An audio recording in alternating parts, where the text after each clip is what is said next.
Hello guys, this is Maz Mansoor from MM's Tech, and in the wake of accepting accomplishment of Lenovo and Motorola from clients, Lenovo is back again with the E4 arrangement.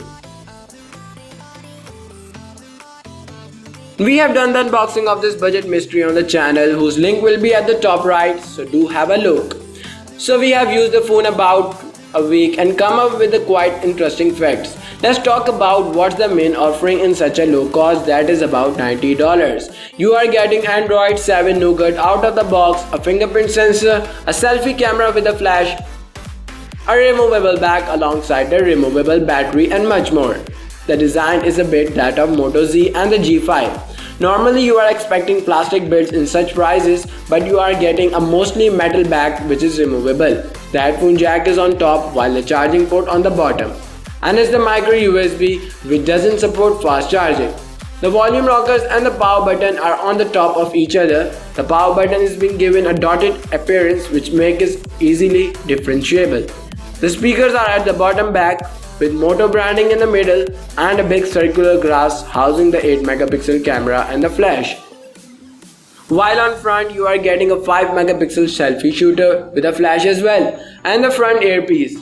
Down below you have the fingerprint sensor, and like in the iPhones of from 7th generation, this fingerprint sensor doesn't click anymore.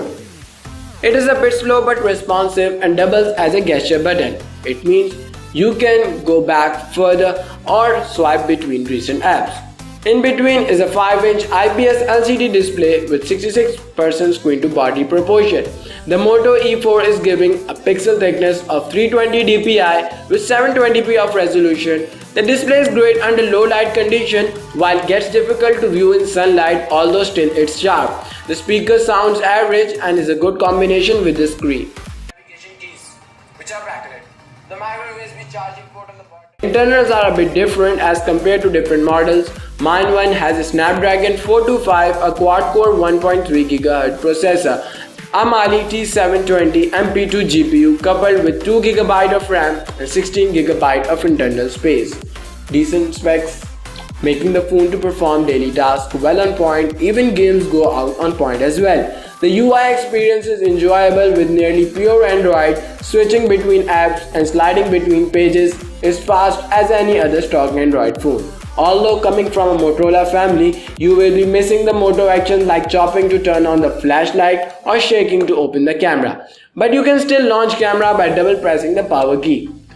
The camera game on this phone is so good. Not so top notch. With the 5 megapixel selfie camera you are getting a flash as well, and the rear camera is an 8 megapixel one which is allowed to shoot up to 720p at 30 frames per second. So outdoor shots looks cooler while indoor shots seems to be making the camera a bit outdated. And there is no provided stabilization option while selfies are nice as well.